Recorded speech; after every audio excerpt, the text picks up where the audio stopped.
I'm joined now by the second of this year's candidates for Association President, Léa Weimann. Thank you for joining me.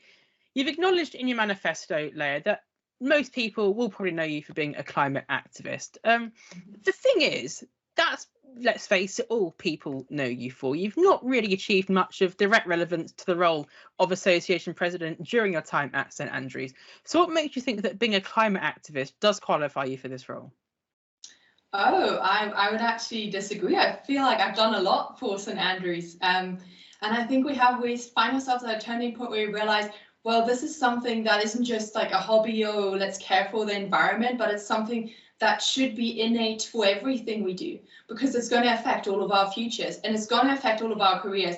And do I want us as students all to say, oh, okay, well, I guess this is just a reality. I'm going to live in a climate catastrophe. No, absolutely not. I think we have this absolute window time in history where we can address this and where we can say, okay, let's take this and let's see how we can actually use that to rebuild some of the many other struggles and difficulties that we have in St Andrews.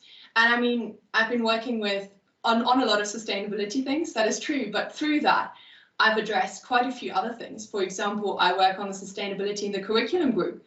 That's where we start discussing things about lectures, online recordings, then we look about paper copies, and I think there's so much that goes to the student experience and then looking at careers, like how can we actually prepare ourselves for careers in the field. So yeah, I stand very strongly with the fact that I've done a lot of environmental things, but I think they very much link to that, and they link to discussions that we're having at a university level about racism and some of the structural challenges that we're facing. So I think if we can combine these challenges and really take that and say, okay, we have an opportunity to address, we have a load of issues that are facing us as a student population, some that might seem very immediate, some that might seem as like more as a long-term goal, but how can we take this and actually transform it?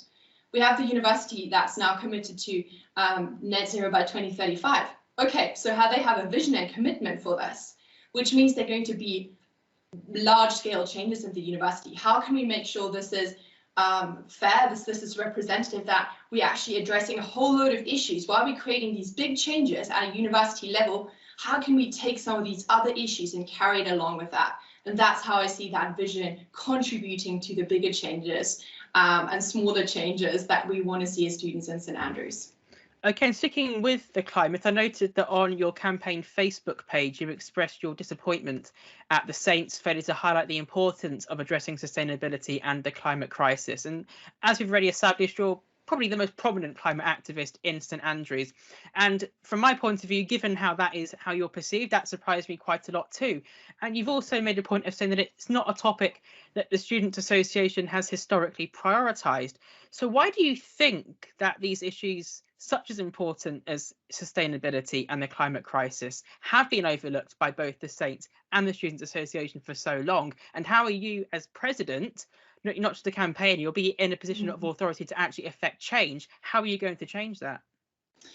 Well, I think when we look at why this has been the case, there's a lot of this is part of a bigger societal story, right?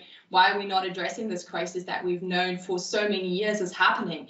And I think now we can see that with the climate movement, there's a big interest and there's a lot of young people saying, and students saying, well, this needs to change and we need to address that. And I think the Student Association has, I mean, I've been in the position of environment officer, so of course it cares about environment. That's part of the Student Association's goal, and even the president goal. I mean, the president sits on the environment subcommittee, for example. But still, I think this very much seen as a side topic. It's seen as something, okay, there are a few students who care about environment, let's organize some speaker talks, let's address this.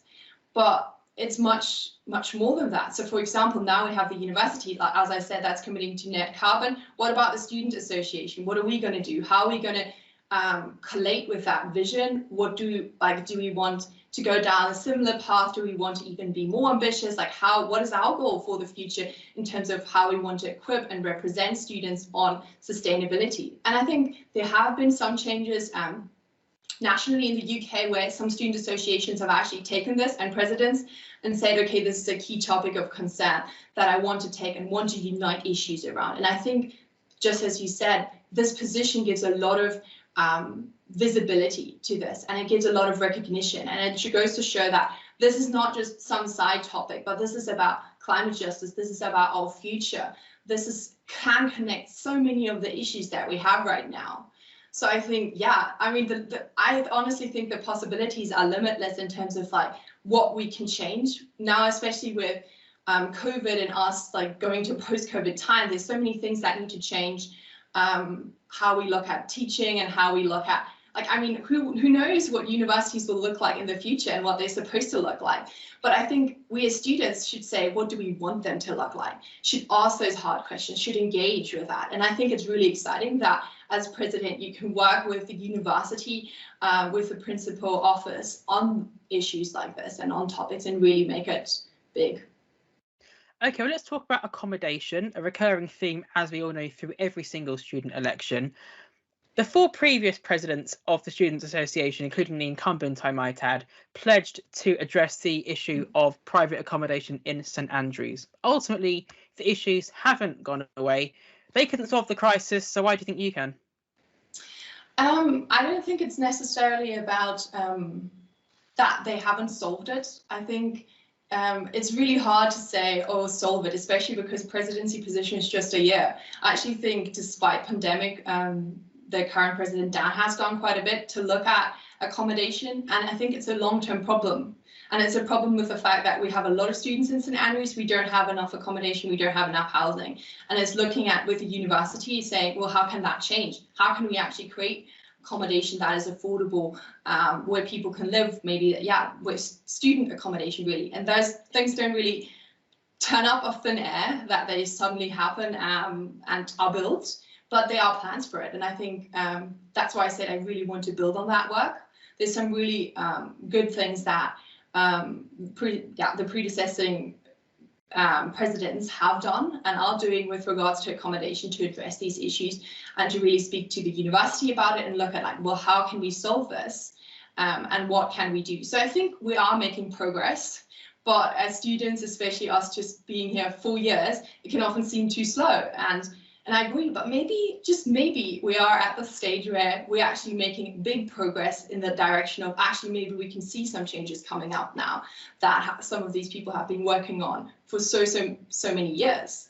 So I do think, I don't think at all that hope is lost. I think we are going in the direction. This is a concern that's been with students for so long, and it will continue to be a topic just because it's something that students care about. And that's why we should take it forward. Any position of, of leadership in the university really should acknowledge that. So, well, sticking with the theme of something that students do care about, talking about postgrads now, again, quite a big, innovative, I'd probably add, theme of your manifesto, is the creation of a postgraduate sabbatical officer, which you have said is to ensure the voices and needs of postgraduate students, to ensure that they're represented, heard and addressed. Now, seeing as the roles which you acknowledge in your manifesto already exist of postgrad convener, society president and development officer, what evidence do you have to suggest that the voices and needs of postgraduate students aren't being represented, heard and addressed to the point that actually these roles aren't good enough and they need a dedicated sabbatical officer? Yeah, I mean, this didn't come pulled out of thin air. I'm not a postgraduate myself, so I can't speak on this, but it's because people come speak to me about it. And postgraduates come speak to me about it and feel like they're not represented, that they don't feel like this common, that those positions are commonly, their concerns are commonly heard. And I mean, working with the student association, I mean, I must be honest, I don't see that much happening with regards to postgraduate, and yet they are part of our St Andrews community. They are part of the students. So what can we do as as a representative bodies to make sure that these concerns are actually heard, that is association for all students. And those are also included in sort of the voting process and the election process. And I think obviously it's very driven by undergraduate students at the moment. So this was proposed to me by a postgraduate student who said, I think we need a representative position, we need a bigger position. There are some challenges with that. I mean, I can openly say I was hesitant to put this up as a first point myself because it's big, and I think we're in a difficult financial situation as a student association, as a university. So that is challenging in terms of creating a whole new sabbatical position. But that's why I said I think we need to start opening conversations up about it and start pushing this topic. Because if this is something that students come and talk to me about, that this is, as postgraduates, that they're concerned about, this shows that we're currently not representing postgraduate effectively. And we need to find ways to address that. And whether in a year we can create a postgraduate sabbatical position, I think that would be close to a miracle. But I think starting those conversations is really important. And it's also about listening to students and listening to the postgraduate community, what they want. And if this is something they want, then we should go and explore it.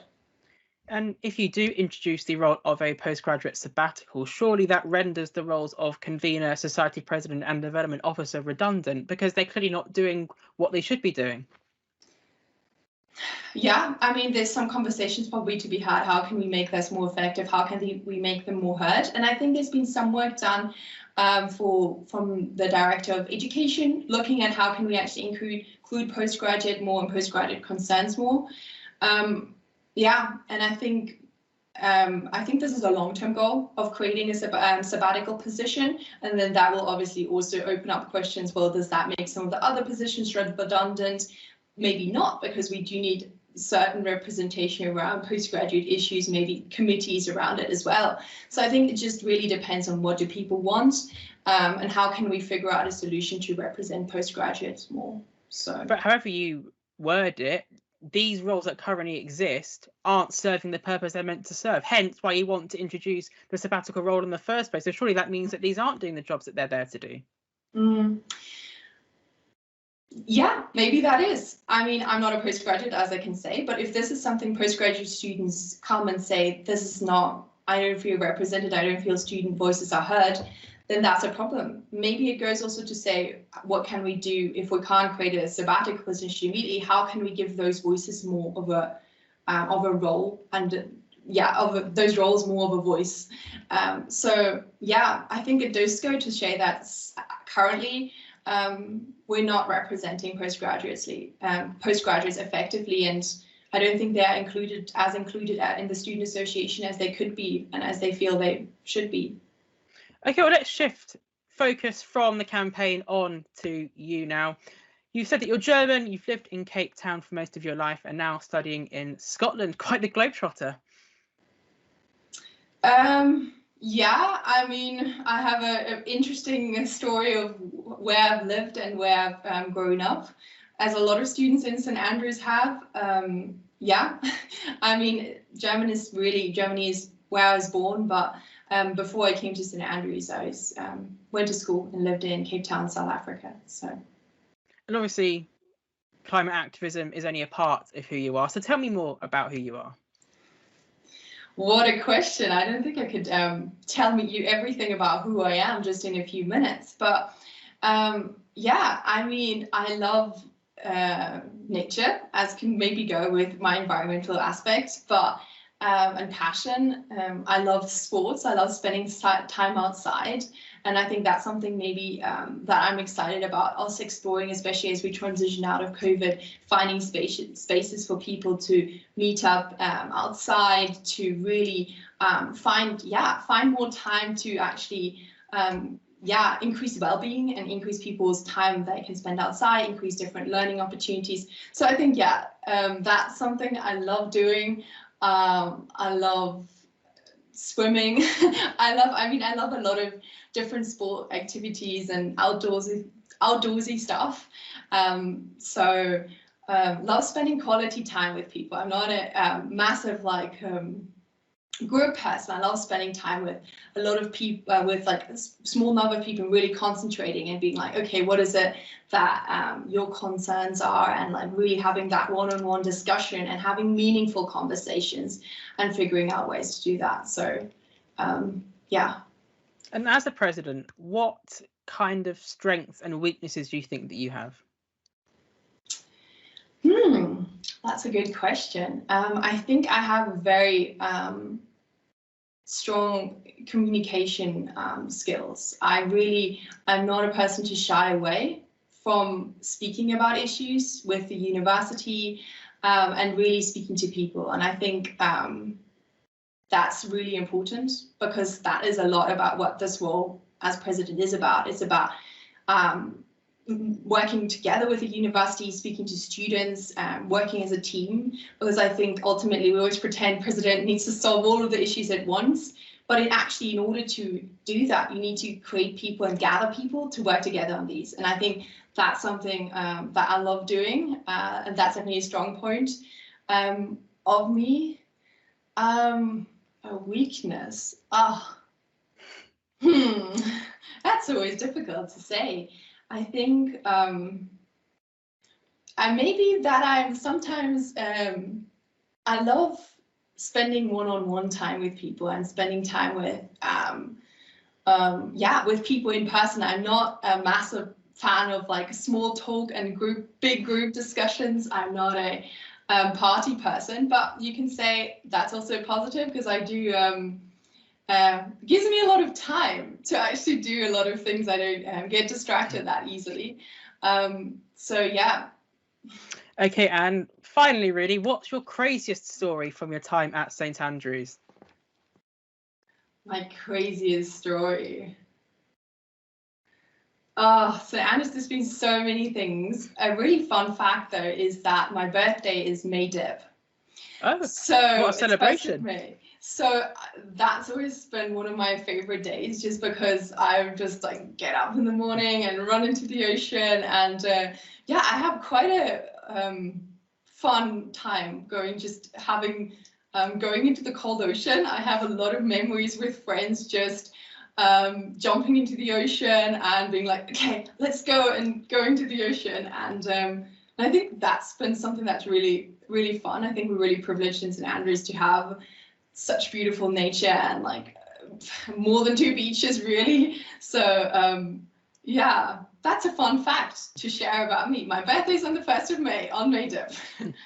There we go. So we are going to end with some quick fire questions. So first up, Léa, East Sands, West Sands or Castle Sands?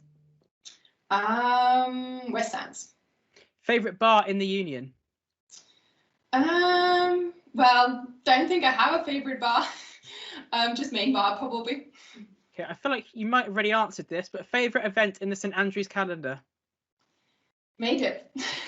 Thought you might say that. Favourite pub in St. Andrews? These are difficult ones because I'm not the party person. But I do like Forgans. Forgans? Okay, we'll go with Forgans. Spencer Percival or Lottie Doherty? I don't know any of them that well to be able to say. What do you mean? Just who I prefer? I'll leave that up to your interpretation. Well, what's the question? Spencer Percival or Lottie Doherty? Question mark. Question. I'd love to get to know both of them more, actually. I think it's kind of sad that we don't get to meet, especially because we're all candidates. I'd love to have I'm looking forward to having a conversation with Lottie, but also with Percival. So no response there. And finally, Léa, describe what life under your presidency will be like. Busy. I'm sure it will be completely busy, as presidency positions always are, and I think that really goes to acknowledge. I think we should give a huge shout out to current sabbatical office because they have done so much. But I like my life busy. I've had a really busy year with all of the things that I've done in St. Andrews, and I like really creating change and working with people and feeling like a lot of stuff is happening. So Léa Weimann, best of luck with the rest of the campaign and have a great rest of the next couple of weeks. Thanks for joining me. Yeah, thanks for the interview.